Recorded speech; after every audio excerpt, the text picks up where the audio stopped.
నీకు సంబంధాలు తెచ్చి తెచ్చి నేను అలిసిపోయాను. ఒకవేళ నువ్వు ఎవరైనా ప్రేమిస్తుంటే చెప్పు. మీ నాన్నకి ఇష్టం ఉండదు, కానీ నేను పడతాను, నువ్వు చెప్పు. నీకు తెలియదమ్మా మన ఇంట్లో ఎప్పుడెప్పుడు మ్యారేజెస్ అవుతాయని. మీ పెద్దక్కకి 18 సంవత్సరాలకే చేశాను, మీ చిన్నక్కకి 17 సంవత్సరాలకే చేశాను. నీకు 26 సంవత్సరాలు వచ్చినా సరే నేను రెడీగా లేను మ్యారేజ్కి అంటున్నావు. ఎప్పుడు చేసుకుంటున్నావు నాకు అనుకుంటున్నా. మా అమ్మ ఎందుకు నా బుర్రెలా తినేస్తుందని. ఈసారి వచ్చిన సంబంధం అందరికీ రాదమ్మా.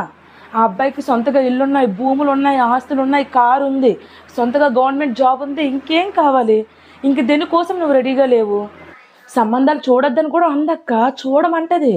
కానీ చూసిన తర్వాత ఏమొచ్చి ముందు ఆ అబ్బాయితో నేను మాట్లాడాలి, అబ్బాయి గురించి నేను తెలుసుకోవాలి, నా గురించి అబ్బాయి తెలుసుకోవాలి, ట్రావెల్ చేయాలి. నాకు తెలిసినంతవరకు అక్క ఇది ఎవరినో లవ్ చేస్తుంది. నువ్వు ఫోన్ చేసి కనుక్కో అక్క. ఇలాగా మా రోజుల్లో ఇలాగా అడగడాలు ఏముండవమ్మా, నువ్వు చేసుకుంటావా లేదా అని. మీ నాన్న ఎలా ఉంటారో కూడా నాకు తెలియదు. మా నాన్న చేసుకోమన్నా నేను చేసేసుకున్నాను. ఈ రోజులు ఇవన్నీ మిమ్మల్ని చేసుకోండి పెళ్ళి, అలా మీరు కూడా చెప్పండి.